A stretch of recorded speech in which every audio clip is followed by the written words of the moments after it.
আমাদের দেশের জন্য দেশটাকে সুন্দর করা তো আমাদেরই দায়িত্ব। এত ছাত্রছাত্রী মারা গেল দেশটা স্বাধীন করার জন্য, দেশ স্বাধীন করে এখন যদি দেশ সুন্দর না করতে পারি তাহলে কেমন হলো বিষয়টা। এই জন্য সুন্দর করতে আসছি দেশ, স্টোরেজ থেকে আসছি। আমাদের দায়িত্বে কে আছে?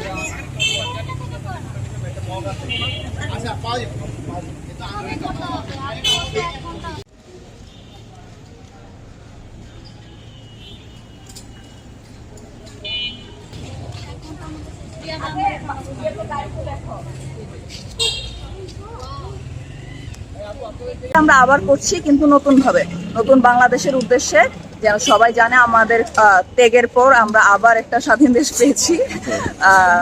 এটাই আর কি, আমরা কিভাবে আমাদের দেশটাকে সুন্দর করতে পারি, কিভাবে সবাই একসাথে সকল ধর্ম বর্ণ নির্বিশেষে দেশটাকে সুন্দর করতে পারি, ভালো করতে পারি, ভালো রাখতে পারি, এটাই ফুটিয়ে তোলার চেষ্টা করছি।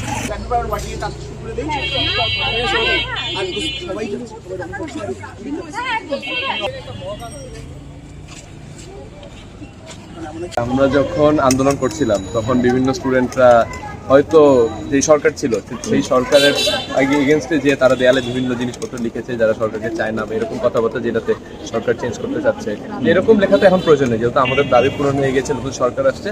তো আমরা এখন চেষ্টা করবো যে আমরা যেসব দেয়াল নোংরা করেছি বা যেসব রাস্তাঘাটে যেখানে আমরা নোংরা করেছি, আমরা নিজ দায়িত্বে সেই সব জায়গায় ক্লিন করে, সেই সব জায়গায় রং করে, আমরা নতুন করে আমাদের মতো করে আমরা যে মনের ভাব প্রকাশ করতে চাই সাধারণ মানুষজন, সেই কথাগুলো লিখে ইনশাল্লাহ দেশকে আমরা দেখাবো স্টুডেন্টরা চাইলে সবই করতে পারে। যেভাবে সরকার নামাইতে পারে, নতুন সরকারকেও তারা এরকম সাপোর্ট দিতে পারে। রেডের সাথে ব্ল্যাক মিক্স করে ফেলা ব্রাউন হয়ে যায়।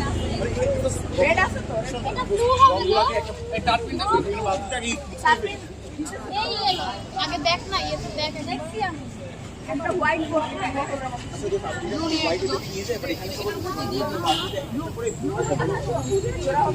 রং না দিয়ে কালার নিয়ে আসবে।